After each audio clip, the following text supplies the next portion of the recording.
Welcome to Inside the Numbers, the RockDaisy sports performance podcast where we decode the data, science, and stories powering elite athlete development. I'm Ron McKeefrey, and in every episode, I'll be diving deep with top strength conditioning coaches, sports scientists, and performance experts who are driving the game forward using tech, insight, and grit. Hey guys, welcome back to Inside the Numbers. I'm your host, Ron McKeefrey, and super excited to have Cliff Stein with us. Cliff is the negotiation whisperer. He's an attorney, longtime front office executive, negotiation expert, kind of doing a little bit of everything now. Man, just excited to have you on the show. Thank you for having me, Ron. Big fan of yours. Appreciate that. Well, Cliff, you talk, you went from being a lawyer to front office to, kind of starting your own business. What got you into all that in the first place? Yeah. So it all started, Ron, I left the Bears after 22 years, January of 2024. And immediately came to my mind the idea of negotiation whisperer. I wasn't trying to, promote myself in any way other than this thought process that I had been working for 4 different general managers, 6 head coaches, 2 presidents, 2 board chairmen. And when I wasn't, in the trenches doing the negotiations, I was behind the scenes helping provide strategic advice, planning, counsel on not just negotiations, but just all high level business decisions. And so I didn't want to lose that experience. So I was trying to capture it, didn't exactly know where I was going with it in some kind of advisory consultant role. And it wasn't only like a few months later that I stumbled into the world of college athletics as they were reaching the NCAA versus House settlement and the need for more structure around the management of rev share, NIL, athlete compensation. So within a few months, I began a practice designed around helping college athletic programs, yes, football, but really all sports, sort of evolve into this new world. So when you were looking at the kind of the gap in the marketplace, what were the key problems? I mean, obviously, as well as I do that, obviously to be an elite sport for as long as we've been in it, there's a certain amount of ego that kind of goes into, I can negotiate, I can sign a player, I can do this, I can do that. But what gap or what problem did you really see in the market that your company's trying to solve at this point? Yeah. And you brought up a great point right there, Ron. So, I mean, I know, you're the CEO strength coach. Okay. And if I said to you, Ron, I'm going to read the essentials of strength and conditioning and I'm good, right? Like I can be a strength coach, right? I mean, how would that make you feel with all your wisdom and experience? Yeah, it's one of those things that you struggle with is, you're hired and fired, but people don't really understand your job sometimes. Yeah. And so you realize that, look, I could say like, hey, I could look at that player and say, well, he's overweight. And so he needs to lose weight. And so we're going to put a clause in his contract that says he needs to lose weight. Well, I learned, and I think you know this because you've been doing it so long, and I learned from Rusty Jones, that could actually be dangerous. Like the difference between fat and lean mass and how they go about losing that weight. So my point is with what you do, there's so much to it. There's so much intricacies. And I can read a book on heart surgery. I could read a lot of them. I'm never going to be able to perform heart surgery. So coming into it, there was a realization that by some that were proactive, that this is a highly specialized area, that there is more to this. We can't just stick a graduate assistant or an operations person and say, hey, handle these spreadsheets and manage athlete compensation. There's more strategy. It's more intricate than that. And I was fortunate that there weren't a lot of industry experts really available, other than ones in a team. It would be no different than if the other approach I gave you was, well, Ron, I can read that book, Essentials of Strength and Conditioning, but you know what? We're also going to have our guy every week spend an hour and call all the strength coaches in NFL teams. Eventually, that wears itself out. You can't build an expertise that way, and those people only have so much time anyway. So when I was able to get into it by those who were being very proactive, and I wasn't really seeking it out, I learned a lot over the last 18 months a ton and how the two really differ. But I did see everybody's different, everybody's problems are different, but there were some common weak spots. There are areas for opportunity to get better and for growth. And so the first thing I needed to do is understanding where they felt their blind spots were, how open and willing they were to allow for some type of look under the hood or some type of assessment of where their areas of weakness or opportunities could be. And so I learned about just where they were with evaluations, where they were with putting values on players, how were they dealing with agents, how are they managing the money across all sports and their budgets, how are they maximizing the use of the money, especially for those schools that don't have as much as some others. So having that and being able to then put plans in place, specialized to each school's, each team's, each sport's, weaknesses and blind spots. Yeah, what an excellent point there. I think I want to get into the strategy and I want to talk a little bit about kind of how you're helping build rosters and things. I also, as much as I want to be tactical and get into the strategy, I'm also intrigued by the business part of this, right? Because there's no shortage of coaches like myself and others that at some point, maybe I want to go into some type of consulting role. I want to use this wisdom that I've gained and create and help people do the job in a better way or more efficient way. You've been on the other side and the exec side of, well, there really wasn't too many line items in the budget for outside consultants or experts or those types of things. How have you gone about trying to create those line items of, we're going to bring in some outside help to solve some of these problems? Yeah, and I think in any business model, in any service or good, you want to show that there is a value proposition. I think that your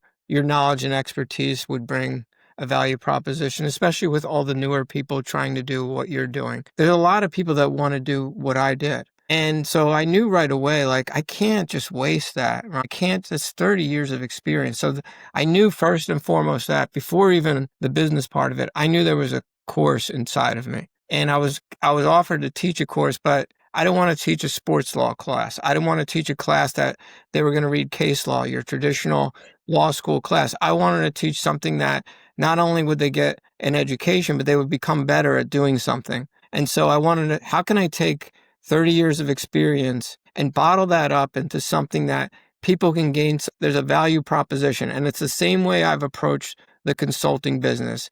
Can I make the people around me that want my help, can I make them better at what they do? By challenging them, by asking questions, and by being somebody that's not there, I think they're more open to the suggestions because I'm not a threat to anyone.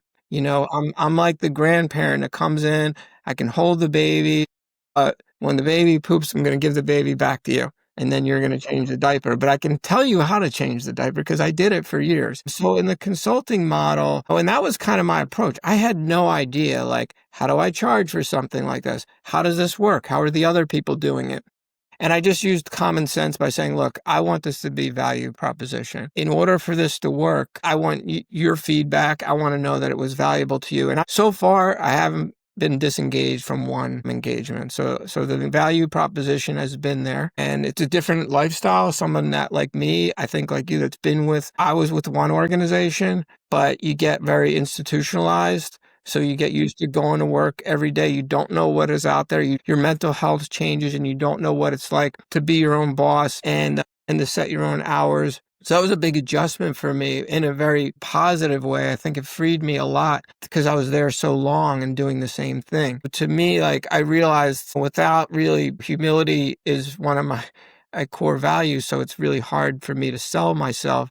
But I did realize that I did have something unique to offer. And I wanted to see how can that be different than what is out there? How can I show them that there's a value proposition? And like you're a thought leader on your area of expertise. I've learned a lot just listening to Inside the Numbers. I also strive to be that in the area of negotiations and cap management. I echo a value prop piece.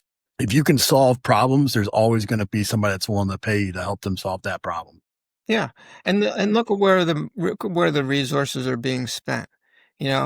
Are we being as efficient as we can in spending our resources? When I was general counsel of the Bears, or I was negotiating contracts, Like we were constantly looking at the bottom line. We were constantly looking at expenses. Outsourcing wasn't something we loved to do. But in colleges, I do see there's a lot more outsourcing, and they're much more open to it if they can get the right expertise. It would be a lot more expensive to hire someone full time that had my kind of experience. And there's only a handful of people. So, but again, like you want it to be valuable to them and you want it to keep going. So you have to make sure you're pricing yourself accordingly so that you can, and there's no conflicts, like in order to stay afloat, like I have to work for multiple colleges. And so to do that, I have to ensure they're all comfortable and there's no conflicts. Like it's what we do is different only because maybe there's some competitive stuff and there's negotiations and there's, so I'm careful about what I learn, what I know, and to make sure I isolate each individual client. Coaching all those years, I always use this analogy of a fire drill in the weight room when you put a coach that was just in charge of like 12 racks and another coach in charge of another 12 racks. And every time you turned your back, there was a problem popping up. I see a similar thing happening in the NIL space right now where this player threatens to leave. So we go to that fire and we put that fire out, but all of a sudden that created maybe 3 or 4 fires behind me that I'm having to go and fix. How have you gone in and without the proprietary kind of secrets here, like what's kind of an overall approach to getting away from the fire drill and having more strategic look on how to manage your roster? Yeah, it's a great question, Ron, because really taking a step back, you want to look at, first of all, do we have a philosophy? That's one thing I did see missing. If I walked into an NFL team right now and I pulled a scout or a strength coach even, and I put them in the elevator, I would say, and I said, hey, what's our philosophy for building this roster? They'd have an answer. And I'm pretty sure they would be similar because it's been ingrained in their head every time they go to one of those meetings. If I did the same thing at a college, I'm not so sure they would know what to say or would say the same thing. So identifying ourselves and our philosophy, because in order to maintain some level of consistency, in order to remove emotion, and for me working for different head coaches and different general managers, I realized that it's not just a word, it's so important. It is the blueprint. And if you look at any successful sports organization and really every business, there's 3 key ingredients. It sounds simple, but excellent coaching, which in a business would be leadership, excellent evaluation, which cannot be understated with what's going on in college sports and how it's being done, and then discipline. And so I might be able to use some of my experience as a leader to help a coach, but I'm really not going to make a coach a better coach. But when it comes to evaluation and discipline and structure, I can help them with those fire drills. I can help them with those things so that when they happen, you're prepared, you have a plan, and you're all on the same page because you all know what the philosophy was. Yeah, what a great point. Yeah, I think that's the hardest part in that. I think coaches are notoriously bad with time management.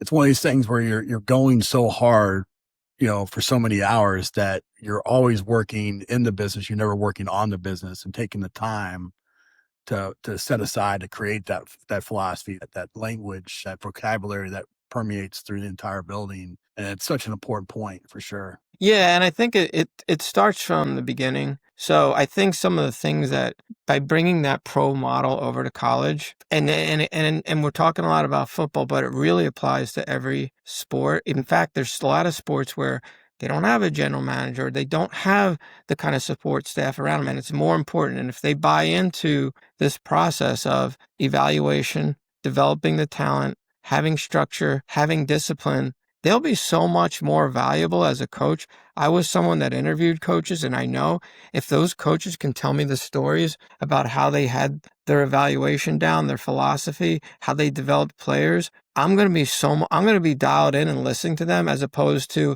I had to recruit the top rated player every year. I don't want to know about that. Because anybody can do that. Anybody can coach a Pro Bowl player. Who did you develop that wasn't supposed to be a Pro Bowl player that became that?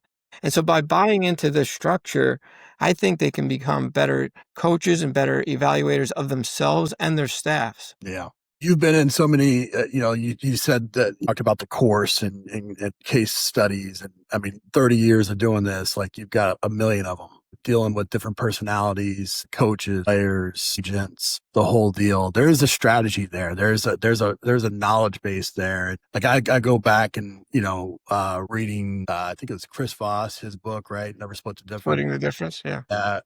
Just the tactics that he would use in FBI negotiation. And I'm sure there's some tactics that you've had to use and leverage throughout your career. What are some of the skills and what are some of the maybe resources that coaches could read or use to get better in those environments where you're trying to create that win-win scenario and not this kind of adversarial type of situation? Yeah. First of all, I love Chris Voss. I love Never Split the Difference. So I'm glad you brought that up. I never had to negotiate based on a life or death situation. So in the world I came from, there actually is a need to sometimes split the difference. Now it's not a strategy.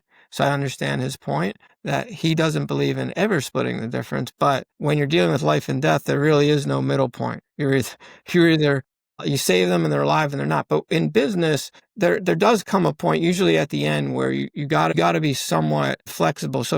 But for colleges, coaches that are involved in first of all, do they want to be involved in that process? Number one. Some sports, you don't have a choice because they're so thin. But in football, do you want to be involved? In the NFL, we tried to put a buffer. The coaches, we'd put a buffer between the coach and the player when it came to the contract, when it came to value. And therefore, they never had to be put in a position to be the bad guy. They could advocate for the player. They can be a champion for the player and then say, hey, but when it comes to the contract, you got to talk to Cliff. And you got to make sure that there's no back door. As a negotiator and as a coach, they got to be on the same page so that if a player or the agent doesn't like what they hear, they shouldn't be able to call Ron or they shouldn't be able to call the head coach, or they should know to say, well, no, you got to talk to Cliff. So getting that kind of discipline up front, because that is a normal tactic. That's one of the tactics that I teach is the back door. So getting people prepared for that. I think it's, I teach a course for front offices called Negotiation 101, Negotiation Warrior 101, the front office perspective. And really, what is a negotiation warrior? That's what I try to start with. And really, what we're talking about here, Ron, starts with a very high level of emotional intelligence. So if you want to get better at the process, yes, you can read books on negotiation, and you named one of them, Winning with Integrity by Lee Steinberg is one I read even before I worked for the Bears. It stood the test of time. But read books, Travis Bradberry, Emotional Intelligence. It's so important because when you think about all those things, taking emotion out of it, staying calm, being prepared, being good at asking questions, being a good listener, willingness to walk away, taking smart risks. These are all the things that when I interview, and I'm a long-time negotiator, but I spend a lot of time interviewing the best negotiators. And if my class has the benefit of every week getting somebody from what I call the player contract ecosystem, and that means owners, coaches, players themselves, the agents, front office executives, general managers, even family members and members of the league and the union. And I put out, like you, I put out a couple-minute clips so people can hear them say, like, what are the traits of a great negotiator? So we study this, and there's things to learn. What makes a coach great? What makes a coach great at coaching is a detriment in the world of negotiations because you want a fiery, competitive, emotional part of that coach. We can't do that. So getting them to realize there's a difference between recruiting and negotiating. Right. Two very different skills, both very important, but who those roles are assigned to and when you employ them are very strategic and tactical. Yeah. So just getting them to understand those things, I think can make a world of difference. Even just some questions, Ron, there's some basic questions to figure out, am I in the running for this player or am I being used? And I had to do this every year in free agency. So when you get them how to analyze the answers of not just agents, but players and their families, there's human elements. I mean, the one thing that Chris Voss does a great job of explaining is how to ask those questions in a way that you're going to get them to trust you, that you're empathetical, that you're going to get them to, You're going to label their emotions, he says. And just understanding some things at a basic psychological level, where I can get you to produce oxytocin in your brain because you trust me, and Yeah. you're going to be more willing to deal with me. The first day of my class, and I teach at Miami and Northwestern, I talk about how, the stats show that the likelihood of getting a deal done increases when you are in person. Sounds like it's common sense, but our fast-moving world doesn't always allow that to happen. Right. But the high stakes one, you can. And then it increases even more when you do it over a meal, and increase it even more when it's a shared meal, like not Right. people pizza. Yeah. And in my last class, just last week, we did 4 mock negotiations, and I had a brand new pizza in front of each one of them that they didn't know. I just put it there as a prop. And those that felt comfortable enough to share it, to eat it, more success in their deals than the ones that were too nervous to even open the box. And so we test these things out because there's small little things that coaches and recruiters can do to get smarter at what they've already been doing by instinct. Wrote in my book that to be a success, you have to be 3 things. You have to be a great technician, a great manager, and a great entrepreneur, right? And most coaches stay in the technical stage. They just want to coach ball. They don't want to deal with all the other stuff. And I agree with you. Like, you want to know your strengths and your weaknesses. And if you can avoid being in some of those rooms where your weakness is not going to be a strength, try to avoid it. But I think to be elite, to be a leader, to be the head coach, to be a general manager, to be those things, like you have to grow in those areas. And that's when you have to learn how to manage time, people, and resources. And developing a skill set like you're talking about, all those things, like that's just going to make you better. It's going to make you better in the living room. It's going to make you better on the field. It's going to make you better in a staff room or anything along those lines. And so finding those skills, maybe taking your course, reading your book, or reading other people's books. I think that is an important part of growth as a coach, as we're talking about these things. You talked a little bit about the ecosystem, the player contract ecosystem, I think is what you called it. And I think that's such a great piece because it takes a village, right? But keeping all those people on the same page and being able to create dashboards and utilize technology to be able to to point out some of those blind spots that the data is just going to show you is so important. I know you've integrated RockDaisy into your business model. Talk a little bit about how you've incorporated technology and specifically RockDaisy to make your process better. Yeah. So when I went into the schools for the first time, I realized that there was a common thread that actually I experienced when I was at the NFL level, which was there is a need for a technology solution to these problems. And when I was at the Bears, as sophisticated as we were and as much resources and data that was available to us, we were still working off of voluminous spreadsheets. And I was designing, we just could never get to it. We didn't have the bandwidth. These developers are like unicorns, and their bandwidth is very tight. So we could never get to designing, automating the salary cap, essentially.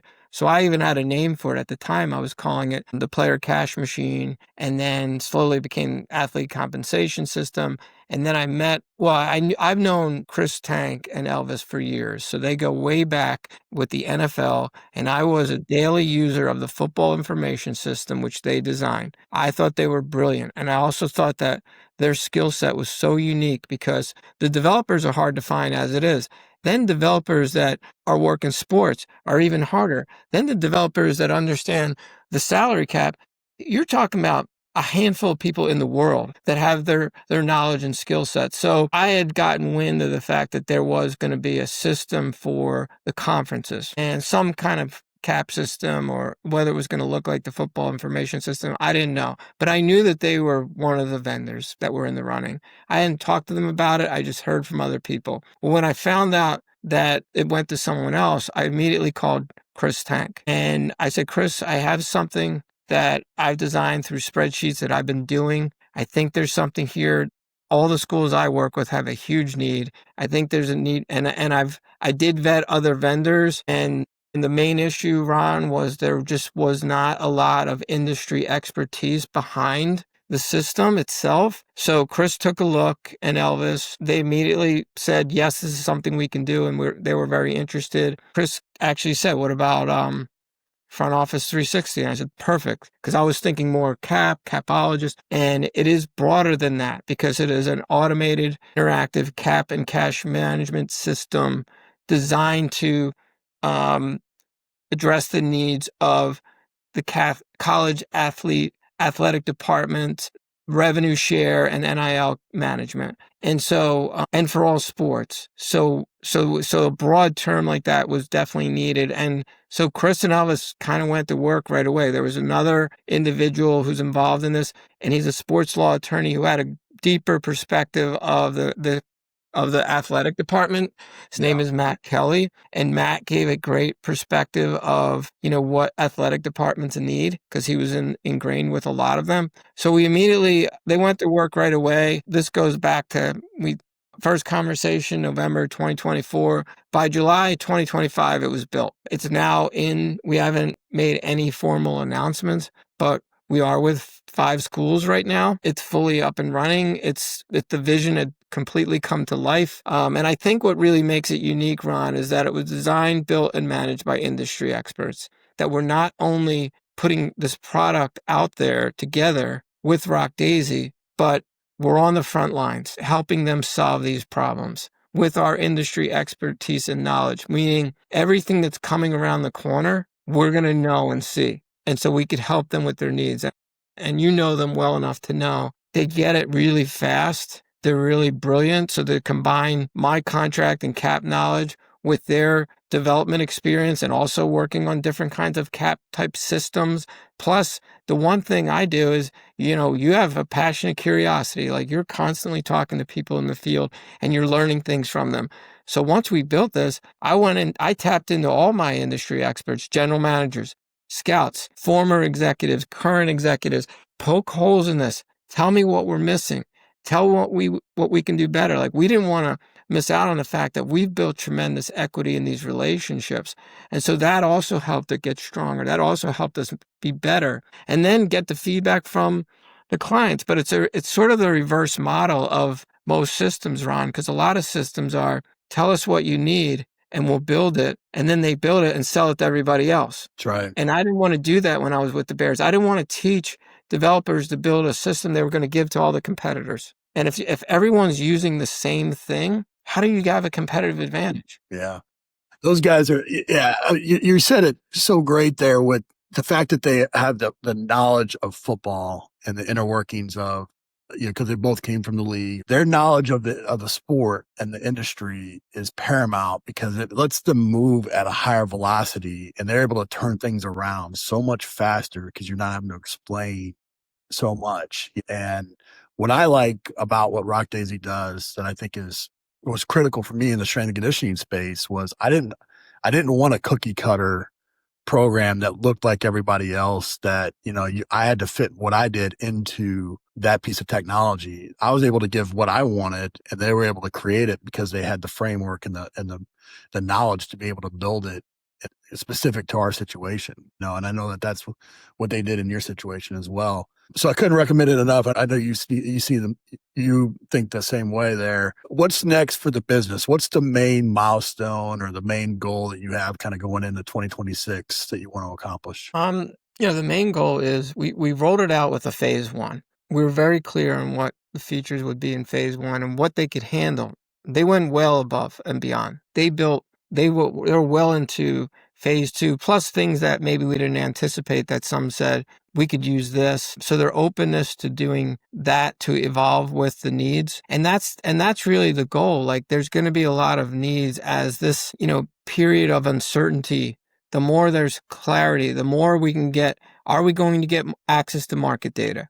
Like the one thing I could do with Chris and Elvis' system they built for the league is I had access to so much raw information. And then it was up to me to decide how I was going to slice and dice that raw information. Well, if that raw information becomes available, even if it's anonymized, that's what we want the system to be able to help schools with to help make quicker decisions on what market data is real, make quicker decisions on making sure the evaluation meets the valuation. So evolving with their time. Like, we have a very robust agent database. And the reason I have that is because that's how I managed the cap when I was with the Bears. Like, in order to be good at what you do, you got to know the other side. You got to know that part of the ecosystem.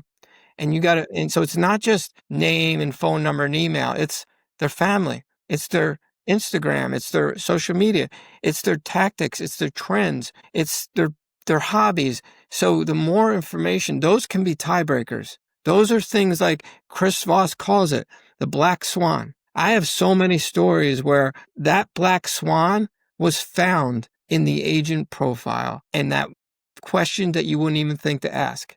The first day of every class I have, Ron, is I have everybody yell out their birthday by month. And I've never had a class yet where there's at least 25 people where 2 or more people don't have the same birthday. And you never think to ask that question and think about the bond that creates for the rest of those people's lives every time they pass each other in the hallway. So you take that thought process and you take Chris Voss's asking questions and empathy, and you learn more about people. You take the time to learn more about people. That can make the difference between you getting a deal done and not. I have had to say no to a lot of people over my career. I've had to be hard in a lot of ways, but I have a lot of people that was on the other side of the table that are now champions and advocates for me. And that's because I believe over time we employed all these tactics to make sure they knew we were invested in our relationship with them. That's awesome. Well, that's the key to everything, right? Is building strong relationships, and people want to do business with people that they know, like, and trust. And building that kind of connection is ultimately how you get people to lift more weight in the weight room. It's how you get people to sign on the dotted line. It's how you get organizations to run efficiently.